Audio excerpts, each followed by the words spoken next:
জানিয়ে দিব এই মুহূর্তে পাওয়া সর্বশেষ আপডেট বাংলা সংবাদ। শুরুতেই শিরোনাম। মির্জা ফখরুল ইসলাম আলমগীরের মন্তব্য, সংস্কার ও নির্বাচন একসাথে চলতে বাধা নেই। পরেই জানিয়ে দিব বিডিআর বিদ্রোহ বিস্ফোরক মামলায় 2 শতাধিক আসামির জামিন। এদিকে নির্বাচিত সরকার দেখতে চায় বিএনপি বলে মন্তব্য মেজর হাফিজের। পরেই জানাবো রাজনৈতিক দলের ঐক্যমত ছাড়া সংস্কার প্রতিবেদন গ্রহণযোগ্য হবে না বলে মির্জা ফখরুল ইসলাম আলমগীরের হুঁশিয়ারি। এবং সর্বশেষ জানাবো সীমান্তে বাংলাদেশিদের উপর হামলার প্রতিবাদে মশাল মিছিল জাতীয় নাগরিক কমিটির। সংবাদ শিরোনাম শুনছিলেন, এবারে বিস্তারিত। সংস্কার ও নির্বাচন একসাথে চলতে বাধা নেই মির্জা ফখরুল ইসলাম আলমগীর। সংস্কার ও নির্বাচনের মধ্যে কোনো বিরোধ নেই, দুটি একসাথে চলতে বাধা নেই বলে মন্তব্য করেছে বিএনপির মহাসচিব মির্জা ফখরুল ইসলাম আলমগীর। রাজধানীর শেরেবাংলা নগরে শহীদ প্রেসিডেন্ট জিয়াউর রহমানের 89তম জন্মবার্ষিকী উপলক্ষে তার মাজারে দলীয় নেতাকর্মীদের নিয়ে শ্রদ্ধা নিবেদন শেষে তিনি এই মন্তব্য করেন। মির্জা ফখরুল ইসলাম আলমগীর বলেন, অন্তর্বর্তী সরকারের প্রধান উপদেষ্টার কাছে সংস্কার কমিশনগুলো যে রিপোর্ট দিয়েছে তা দ্রুত রাজনৈতিক দলগুলোর সাথে আলোচনা করে চূড়ান্ত সিদ্ধান্ত নিতে হবে, কারণ ঐক্যমত ছাড়া কোনো কিছুই সম্ভব নয়। তিনি বলেন, সংস্কার চলবে, নির্বাচন চলবে, নির্বাচনের পর যে সরকার আসবে তারাই এই সংস্কারগুলো এগিয়ে নিয়ে যাবে। আমরা আমাদের দলের পক্ষ থেকে পরিষ্কার করে বলতে পারি, প্রতিটি সংস্কার আমরা এগিয়ে নিয়ে যাব। তাছাড়া সংস্কার ও নির্বাচন একসাথে চলতে কোনো বাধা নেই। শহীদ রাষ্ট্রপতি জিয়াউর রহমানের স্মৃতিচারণ করে মির্জা ফখরুল বলেন, সিপাহী জনতার বিপ্লবের মাধ্যমে শহীদ প্রেসিডেন্ট জিয়াউর রহমান দায়িত্বে এসেছিলেন। তখন তিনি আধুনিক সমৃদ্ধ বাংলাদেশ নির্মাণের জন্য খুব অল্প সময়ে সমস্ত ক্ষেত্রে সংস্কার করে কাজ শুরু করেছেন। বিডিআর বিদ্রোহ বিস্ফোরক মামলায় 2 শতাধিক আসামির জামিন। বিডিআর বিদ্রোহের ঘটনায় করা বিস্ফোরক মামলায় জামিন পেয়েছেন হত্যা মামলায় খালাসপ্রাপ্ত ও যাদের বিরুদ্ধে কোনো আপিল হয়নি এবং 2 শতাধিক আসামি।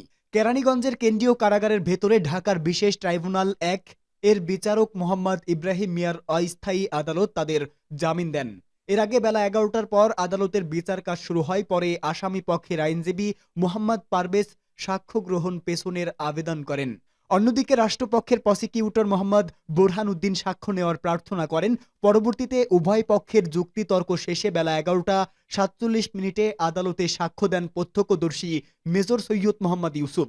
2009 সালের 25 ও 26 ফেব্রুয়ারি ঢাকার পিলখানায় সীমান্তরক্ষী বাহিনীর সদর দপ্তরে বিদ্রোহের ঘটনায় 57 সেনা কর্মকর্তা সহ 74 জন নিহত হন।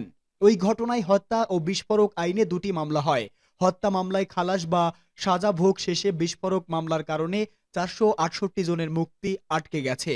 হত্যা মামলায় 850 জনের বিচার শেষ হয়। 2013 সালে 5 নভেম্বর সেখানে 152 জনের ফাঁসি ছাড়াও 160 জনের যাবজ্জীবন ও 256 জনকে বিভিন্ন মেয়াদে কারাদণ্ড দেওয়া হয়। এছাড়া খালাস পান 278 জন। 2017 সালে 27 নভেম্বর সেই মামলায় ডেট রিফারেন্স ও আপিলের রায় দেন হাইকোর্ট। রায়ে 139 আসামির মৃত্যুদণ্ড বহাল রাখা হয়। সেই সঙ্গে যাবজ্জীবন সাজা দেওয়া হয় 185 জনকে। পাশাপাশি আরও 278 জনকে বিভিন্ন মেয়াদে সাজা দেওয়া হয়।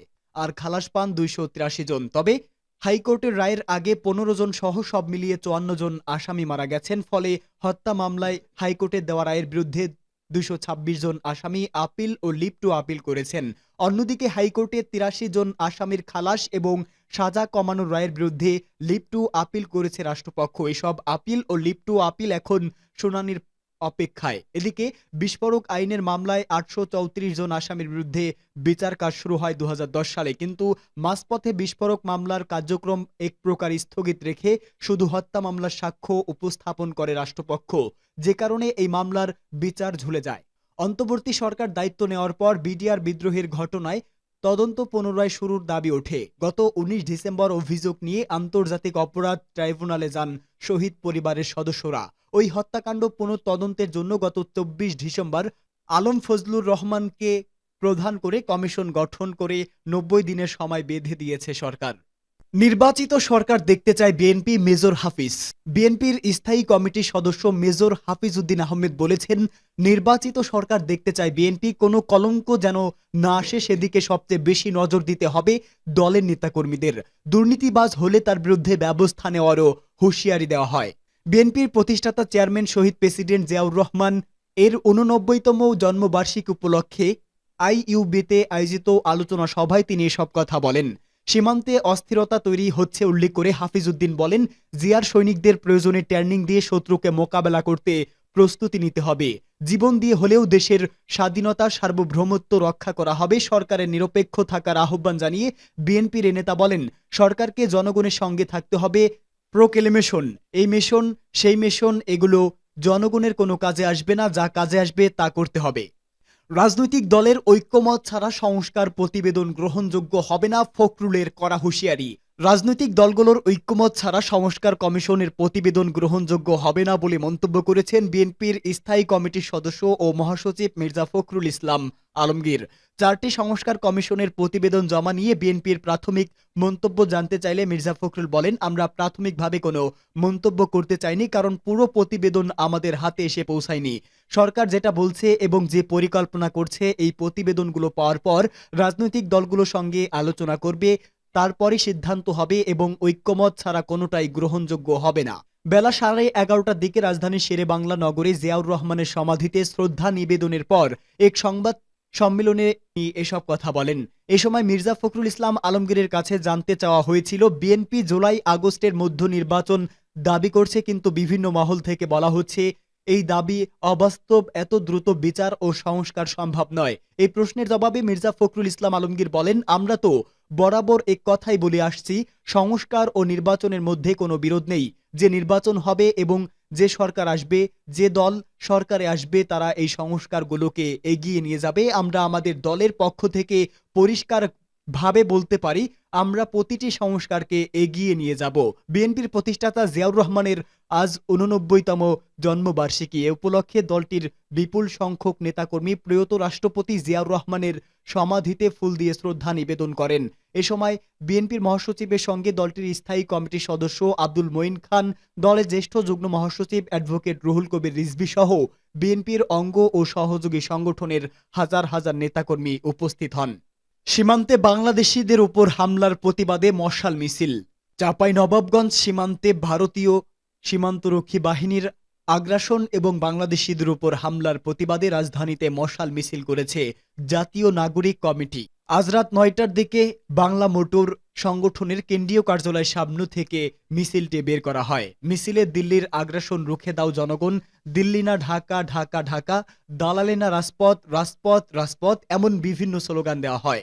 মিছিলটি শাহবাগ মোড়ে গিয়ে শেষ হয়, পরে সেখানে সংক্ষিপ্ত সমাবেশ হয়। সমাবেশে জাতীয় নাগরিক কমিটির সদস্য সচিব আক্তার হোসেন বলেন, চাঁপাইনবাবগঞ্জ সীমান্তে দিনে দুপুরে বিএসএফ আমাদের ফসল নষ্ট করছে এবং বাংলাদেশের ভূখণ্ডে আগ্নেয়াস্ত্র নিক্ষেপ করার সাহস দেখিয়েছে। চাঁপাইনবাবগঞ্জের মানুষেরা তাদের প্রতিহত করতে সক্রিয় ভূমিকা রেখেছে। আক্তার হোসেন আরো বলেন, বাংলাদেশের মানুষ পরাধীনতার স্বাদ আর কোনোভাবেই সহ্য করবে না। চাঁপাইনবাবগঞ্জে আমাদের যে ভাইরা আজকে বিজিবির সঙ্গে মিলে ভারতের আগ্রাসন রুখে দিয়েছে, জাতীয় নাগরিক কমিটির পক্ষ থেকে তাদের আমরা ধন্যবাদ জানাতে চাই।